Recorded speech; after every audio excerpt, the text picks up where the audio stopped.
ये एक सवाल है इनकम्प्लीट रिकॉर्ड का, ओ लेवल का। ठीक है, और भी सवाल मैं आपको भेजूंगा।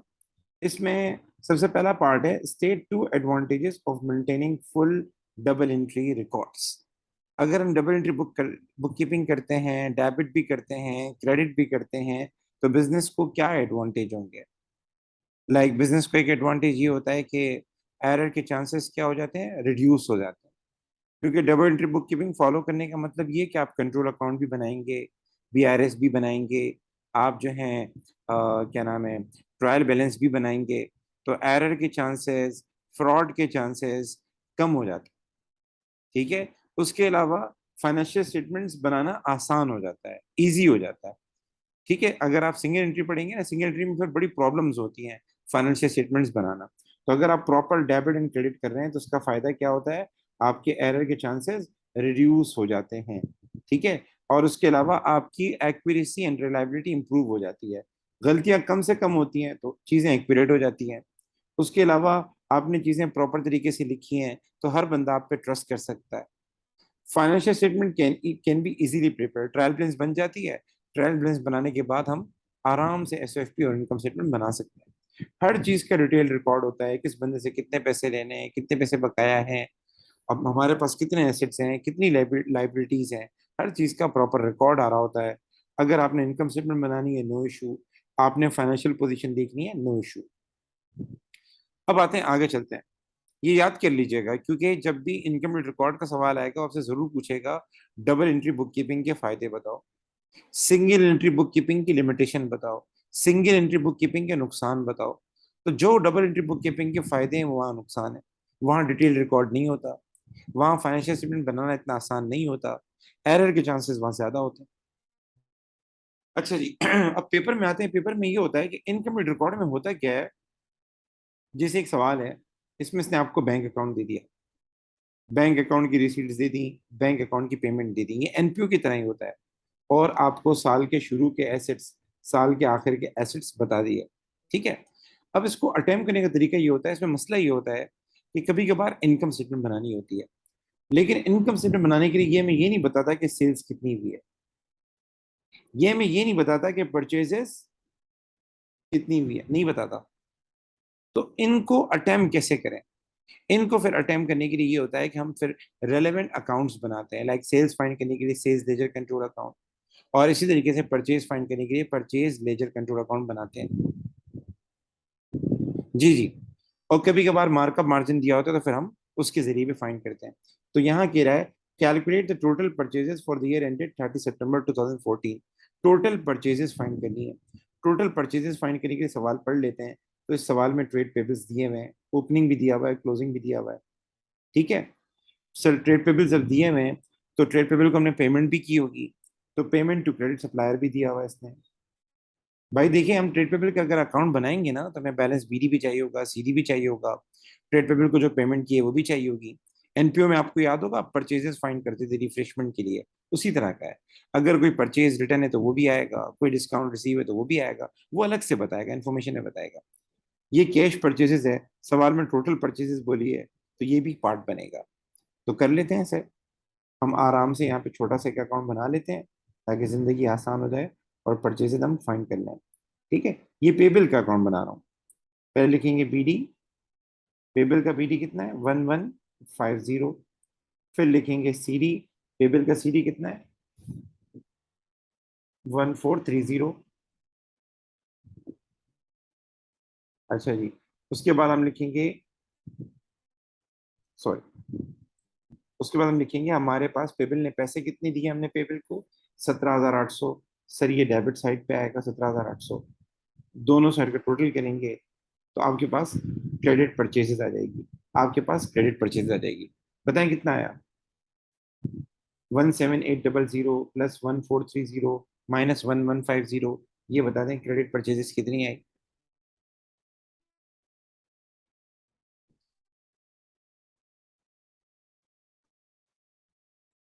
18080, ये हमारी क्रेडिट परचेज हो गई। लेकिन सवाल में बोला है कि टोटल परचेज बताओ, तो हम क्या करेंगे, 18080, और इसमें ये 950 क्या कर देंगे, ऐड कर देंगे, 950 ऐड कर देंगे। तो हमारे पास आंसर क्या आ जाएगा, हमारे पास आ जाएगा आंसर 19,030। शाबाश, ये हमारी आ गई परचेसेस। यहां तक कोई इशू? अच्छा जी, अब वो आगे बोला है रेवेन्यू फाइंड करो। रेवेन्यू से मुराद सेल्स, तो सेल्स के लिए भी रेलेवेंट आइटम हाईलाइट कर लेते हैं। सेल्स के लिए हमें देखना होगा सवाल में कोई मार्कअप हो या मार्जिन हो, या सवाल में कोई ट्रेड रिसीवेबल्स दिए हो जिससे हमें आइडिया हो जाए। तो इससे सवाल में एक बात लिखी है, all taking were in cash. इससे सवाल में लिखा है कि सारी की सारी सेल्स हमारी कैश में थी, सारी की सारी सेल्स हमारी कैश में थी। टेकिंग का मतलब होता है आपकी सेल्स। तो बोला all sales were in cash, सारी की सेल्स हमारी कैश में थी, और कैश से जो पैसा आता था वो हम क्या करते थे, बैंक में जमा कर देते थे। ये देखें, ये पैसे इसने बैंक में जमा किए हैं 43,200, लेकिन सारे पैसे बैंक में नहीं जमा किए, कुछ इसने खर्चे किए हैं 14,900 के, 8,000 के, 950 के। तो इसको कैसे करेंगे, इसके लिए हम फिर कैश अकाउंट बनाएंगे। अगर सारी की सारी सेल्स हमारी कैश में थी तो हम कैश अकाउंट बनाएंगे। डायरेक्ट भी कर सकते हैं, जो जो कैश पेमेंट किए प्लस कर लें। भाई पैसा कहाँ से आया है, सेल से आया ना। तो आपको उसने ये तो नहीं बताया कितने पैसे आए, लेकिन ये बताया हमने पेमेंट कहाँ कहाँ किए हैं, जो जो पेमेंट किए प्लस कर लें। या फिर कैश का अकाउंट बना दें, जो जो हमने पेमेंट्स की हैं वो लिख लें। लाइक हमने 14,900 की एक पेमेंट की, लिख लें। 8,000 की हमने एक पेमेंट की, लिख लें। 950 की एक पेमेंट की, लिख लें।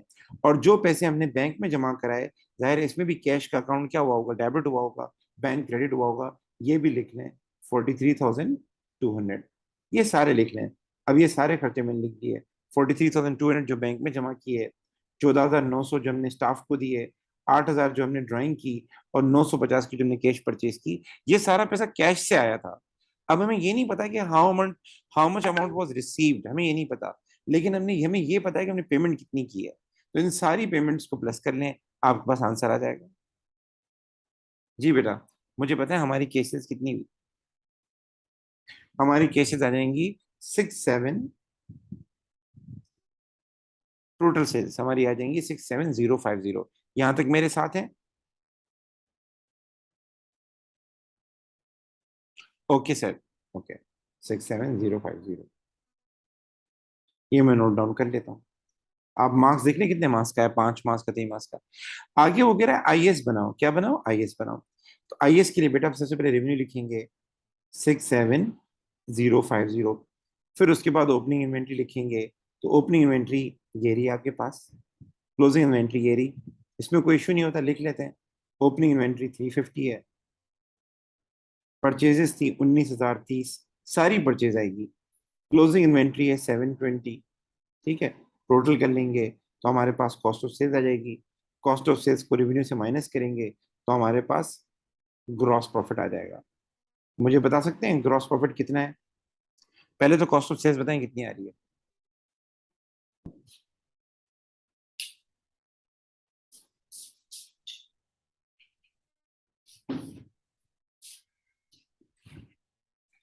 कॉस्ट ऑफ सेल्स आ रही है 18,660। ओके, ठीक है, ये हम माइनस कर देंगे तो हमारे पास ग्रॉस प्रॉफिट आ जाएगा 48,390। ये हमारा ग्रॉस प्रॉफिट हो गया, ठीक है। अच्छा जी, इसके बाद बेटा हम क्या करते हैं, इसके बाद बेटा हम ये करते हैं, एक्सपेंसेस माइनस करते हैं। द क्वेश्चन इज एक्सपेंसेस को ढूंढेंगे कैसे। तो पहले मैं ये सारा मिटा दूं, फिर मैं आपको बताता हूँ। एक्सपेंसेस के लिए देखिए, कुछ एक्सपेंसेस ऐसे होते हैं जिसमें हमने पेमेंट्स की होती हैं, मतलब पैसे हमारे बैंक से जा रहे होते हैं, हमारे कैश से जा रहे होते हैं, यानी कैश एक्सपेंसेस होते हैं, कैश एक्सपेंसेस। वो आपको सवाल में नजर आ जाएंगे, आपने उनको लेना है और एडजस्ट करना है, अक्रूड एंड प्रीपेमेंट की एडजस्टमेंट करनी है, ठीक है। और कुछ एक्सपेंस वो होते हैं जो कैलकुलेट होते हैं। तो पहले हम वो एक्सपेंस लिखेंगे जो कि जिसमें कैश आ रहा होता है या जिसमें कैश स्पेशली जा रहा होता है, एक्सपेंसेस की बात करेंगे। तो ये रेंट ऑफ कैफे ये आपका एक्सपेंस है, ठीक। ऑपरेटिंग एक्सपेंस ये भी आपका एक्सपेंस है। फिक्स्ड एंड फ्लोटिंग नहीं लेंगे। बैंक लोन इंटरेस्ट, इंटरेस्ट आपका एक्सपेंस है, ठीक है। अच्छा जी, इसके बाद आगे चलते हैं। स्टाफ वेजेस ये आपका एक्सपेंस है, ठीक। हमारे पास एक्सपेंसेस कितने आ रहे हैं, 4 आ रहे हैं। अच्छा, इन एक्सपेंसेस की एडजस्टमेंट भी होगी। एडजस्टमेंट कैसे होगी, लाइक रेंट ऑफ कैफे जो है प्रीपेड आ रहा है साल के शुरू में, और रेंट ऑफ कैफे अक्रूड आ रहा है साल के आखिर में, ठीक है, एक एडजस्टमेंट ये होगी। बैंक लोन इंटरेस्ट अक्रूड आ रहा है, ये भी एडजस्टमेंट होगी, ठीक है। अच्छा जी, तो सबसे पहले आ जाते हैं कैश एक्सपेंसेस पे। रेंट ऑफ कैफे, तो रेंट ऑफ कैफे हमारे पास आ रहा है 5,500, मैं यहाँ साइड पे कर रहा हूँ, 5,500 जो कि हमने पे किया था। अब प्रॉब्लम इज दैट कि इसमें एक इशू आ रहा है कि साल के आखिर में कुछ अक्रूड है 1,000। साल के आखिर में अक्रूड का क्या करते हैं जी बेटा? If there is accrued in the year and, हम उसका क्या करेंगे?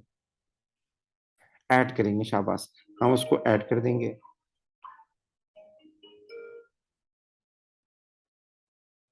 एक मिनट पर की जगह मैं फोन बंद कर दूं। अच्छा जी, और अच्छा, इसी तरीके से प्रीपेड है, साल के आखिर में अगर प्रीपेड होगा माइनस करेंगे। ये साल के शुरू वाला प्रीपेड है, तो ये क्या करेंगे सर, साल के आखिर वाला माइनस करते हैं, साल के शुरू वाला भी ऐड करेंगे, ठीक है, तो प्लस करेंगे, ये हो जाएगा 7,000। तो हम लिख लेते हैं 7,000, 7,000 हमारा हो गया। तो एक्सपेंस आपने क्या करने हैं, कैश वाले उठाने हैं, बैंक से, कैश से, और उनको एडजस्ट करना है। अच्छा जी, इसके बाद ये वाला एक्सपेंस तो हमारा हो गया। अब आते हैं ऑपरेटिंग एक्सपेंसेस। ऑपरेटिंग एक्सपेंसेस कितने, 13,600, और कोई भी एडजस्टमेंट नहीं है, तो मैं लिख देता हूँ 13,600, ठीक। अच्छा जी, बैंक की क्रेडिट साइड को देखा करेंगे। इसके बाद आ जाते हैं बैंक लोन इंटरेस्ट पे। तो आपको मैंने बताया था कि एक तरीका होता है कैलकुलेट करने का, ठीक, और दूसरा तरीका होता है बैंक लोन इंटरेस्ट का। अगर क्वेश्चन में बोला हुआ है कि इतना अक्रूड है, अक्रूड गिवन है, तो फिर बेस्ट ये है कि अक्रूड को ऐड कर दें पेड में। बैंक लोन इंटरेस्ट की दो तरीके होते हैं ये इसके। अगर क्वेश्चन में अक्रूड वगैरह कुछ भी नहीं बताया तो फिर तो इंटरेस्ट कैलकुलेट किया जाता है। तो उसका तरीका ये होता है, जो परसेंटेज दी है ना बैंक लोन की, दोनों में से हायर अमाउंट पे लगाइएगा। अगर इनकम्प्लीट रिकॉर्ड का सवाल है तो दोनों में से जो हायर होगा उस पे लगाना, ठीक है। अच्छा जी, अगर सवाल में वो बोल देता है कि अक्रूड इतना है, जब आप सवाल करते थे मैं बताता था कि अगर वो सवाल में बोल देता है कि साल के आखिर में इतना अक्रूड है या इतने महीने का अक्रूड है, तो सिंपल आपने ऐड कर देना बस, ठीक है। तो इसमें हम क्या करेंगे, जो हमारा इंटरेस्ट हमने पे किया है और जो हमारा अक्रूड है, इन दोनों को ऐड कर देंगे, तो ये हो जाएगा 350। साल के आखिर में वैसे ही ऐड करते हैं, ठीक है। तो ये भी हो गया।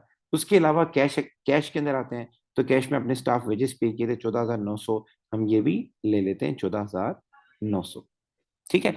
अच्छा जी, ये वो एक्सपेंस हो गए जो कैश वाले थे। अब आपको कैलकुलेटेड एक्सपेंसेस चाहिए, जो एक्सपेंस कैलकुलेट करते हैं। तो कैलकुलेटेड एक्सपेंस में अमूमन डेप्रिसिएशन आता है। और डेप्रिसिएशन के लिए अगर आपको याद हो, जब सवाल में परसेंटेज नहीं दी हुई हो तो रीवैल्यूएशन मेथड यूज होता है। रीवैल्यूएशन मेथड मैंने बताया था, opening plus purchases minus disposal minus closing, वो वाला तरीका।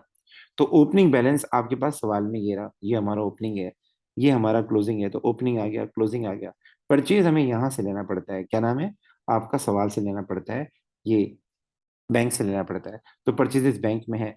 और डिस्पोजल यहाँ आ रहा होता है, और डिस्पोजल की बुक वैल्यू चाहिए होती है, पर यहाँ डिस्पोजल है नहीं, डेबिट साइड पे कोई भी डिस्पोजल नहीं है। अगर डिस्पोजल होता तो फिर लॉस और गेन भी हम निकालते, ठीक है। अच्छा, कभी कभार क्या होता है, अदर इनकम भी आती है डेबिट साइड पे, लाइक इंटरेस्ट रिसीव आ रहा होगा, तो वो आएगा, ठीक है। तो डेप्रिसिएशन कैसे फाइंड करेंगे, आपने बेटा बहुत जल्दी कर लिया माशाल्लाह से। 2250 ओपनिंग बैलेंस था, हमने जो परचेजेस की थी 450 की परचेजेस की थी, ये आपने इसमें ऐड किया, डिस्पोजल कोई नहीं था, क्लोजिंग आपने माइनस कर दिया। बताएं कितना है, 500 की डेप्रिसिएशन आ गई, ठीक है। एक्सपेंसेस का टोटल करें बेटा, जगह कम थी तो मैंने साइड पे किया था।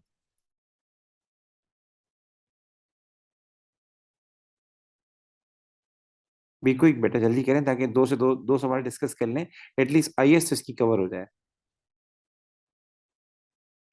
ये आ जाएंगे 36,350, 36,350, ये हम माइनस कर देंगे, तो हमारे पास फाइनल क्या आ जाएगा, फाइनल हमारे पास आ जाएगा प्रॉफिट फॉर द ईयर।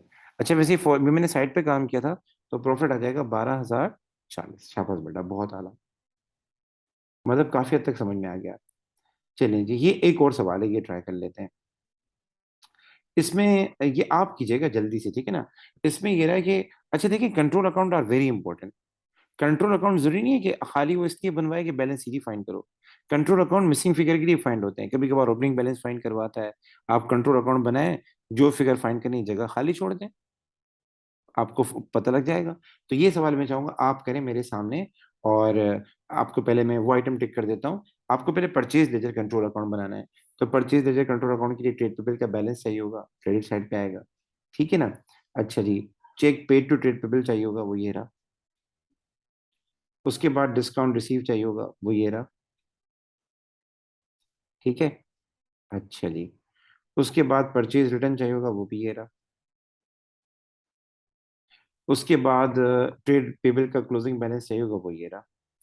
तो सबसे पहले आपने क्या काम करना है, ट्रेड पेबल का अकाउंट बनाना है और जल्दी से मुझे बताना है कि भाई हमारा जो है हम आपको फाइंड करना है क्रेडिट परचेजेस, सवाल में बोला हुआ है। You have to find out the credit purchases. ठीक है, बहुत आसान है। ओपनिंग बैलेंस से क्रेडिट साइड पे आएगा, ये डेबिट साइड पे आएगा, पेमेंट है। डिस्काउंट रिसीव डेबिट साइड पे आएगा, परचेज रिटर्न डेबिट साइड पे आएगा, और ट्रेड पेबल का क्लोजिंग बैलेंस है। जी जल्दी से बताएं परचेजेस कितनी है।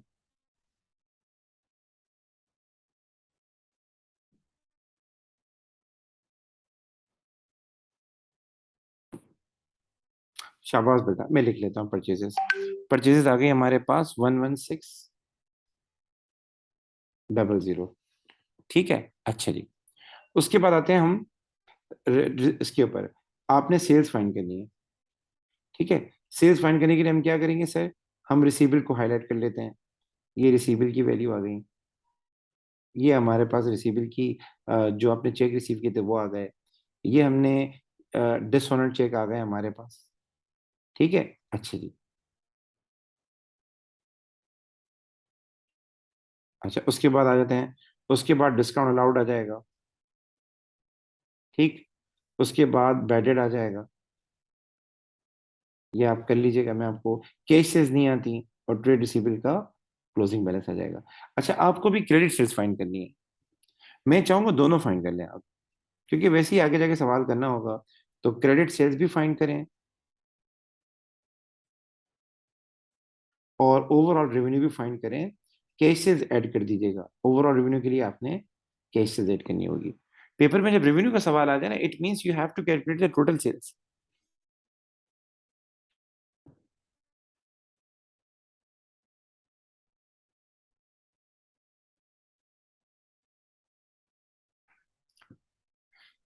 जल्दी बताइएगा ताकि हम ये सवाल भी जल्दी से कर लें।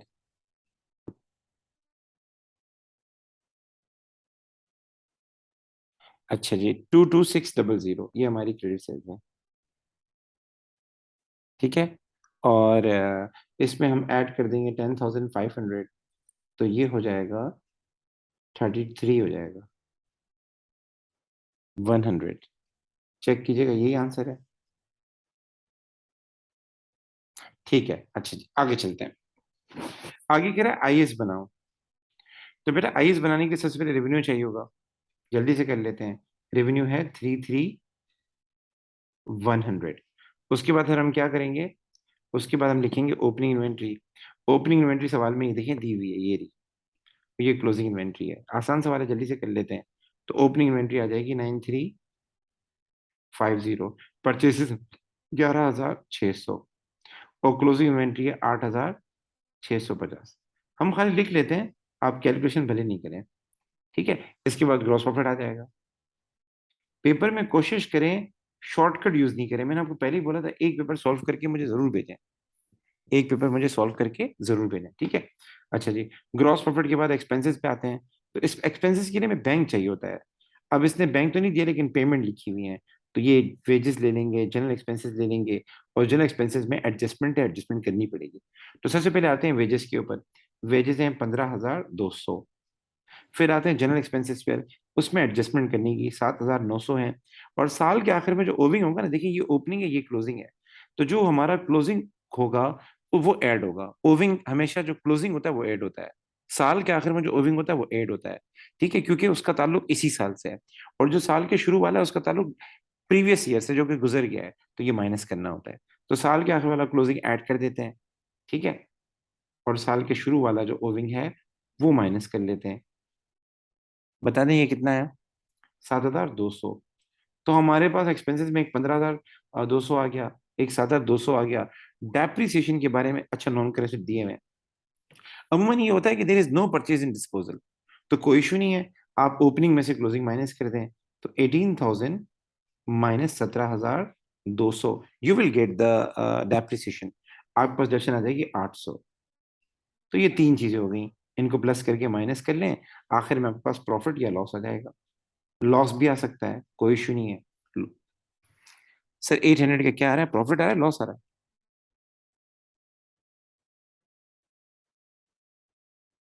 जी बेटा, 800 का प्रॉफिट है या लॉस है? वो पुराना है। अच्छा, ठीक ठीक ठीक ठीक ठीक। ओके, चलें जी। चलें आगे चल लेते हैं, भले आप इसको बाद में कर लीजिएगा, हम आगे चल लेते हैं। आगे सवाल डिस्कस कर लेता हूँ, भले आप घर पे कीजिएगा ये। ठीक है। अच्छा जी, ताकि एटलीस्ट आईएएस का आइडिया हो जाए, और हम फिर हफ्ते और संडे के दिन आगे कर सके। संडे के दिन मैं आपको डेप्रिसिएशन करवाऊंगा, सारा पूरा करवाऊंगा, डेप्रिसिएशन एक दिन में पूरा कराऊंगा, ठीक है। अच्छा जी, अलिफ is a trader, he does not maintain a full set of accounting record, but the following information is available. अब इसने अलिफ के बारे में, उसके रिसीबल कितने थे, अच्छा सॉरी ये रिसीट्स हैं, यानी ये बैंक अकाउंट है। इतने पैसे रिसीबल से मिले, इतने पैसे हमने बैंक में डिपॉजिट किए थे, इतना हमें इंटरेस्ट रिसीव हुआ था। इंटरेस्ट रिसीवेबल अगर आ जाए डेबिट साइड पे, ये इनकम है, ये अदर इनकम होगा। ठीक है। अच्छा जी, ट्रेड पेबल को हमने पेमेंट की, परचेज ऑफ इक्विपमेंट हमने बाय किया, रेंट हमने पे किया, अदर ऑपरेटिंग एक्सपेंस हमने पे किया, ये घर पे करना है आपने। ठीक है, आगे चलते हैं। ऑल कैश सेल्स वर बैंक, जितनी भी हम कैश सेल्स करते थे सारे पैसे बैंक में जमा करते थे, वो ये रहे 7,400 on the day of receive, with the exception of the following which were paid out of cash receive. लेकिन सारा हमने बैंक में नहीं जमा किया, सारे पैसे बैंक में डिपॉजिट नहीं किए, कुछ हमने खर्चों में दिए, वेजेस में 9,000 दिए, ड्राइंग में 11,500 दिए। जब आप कैश सेल्स फाइंड करेंगे ना, कैश सेल्स, तो उसका एक तरीका ये होता है, अगर कैश अकाउंट का उसने ओपनिंग एंड क्लोजिंग बैलेंस नहीं दिया, मतलब there is no opening and closing balance of cash, तो बच्चे सिंपली क्या करते हैं, जितने पैसे हमने बैंक में जमा किए थे वो लेते हैं, और जो जो पेमेंट की थी वो ऐड कर देते हैं, हमारे पास क्या आ जाता है, कैशेस आ जाता है। भाई देखें, receipts are equal to payments. अगर कैश अकाउंट का कोई बैलेंस नहीं आ रहा सवाल में, तो जितनी आपके पास रिसीट्स हैं उतनी आपकी पेमेंट भी होंगी। तो आप पेमेंट्स को प्लस कर दें, you will get the total amount collected through cash. ठीक है। अच्छा जी, इसके बाद इसने इक्विपमेंट की opening book value, closing book value दी है, और सवाल में परचेजेस भी आ रही है, डेप्सन फाइंड हो जाएगी। इन्वेंट्री ओपनिंग क्लोजिंग कोई इशू नहीं। ट्रेड रिसीबल ओपनिंग क्लोजिंग आपको, जो रिसीबल से हमने पैसे कलेक्ट किए थे, क्रेडिट सेल्स फाइंड करने में हेल्प करेगा।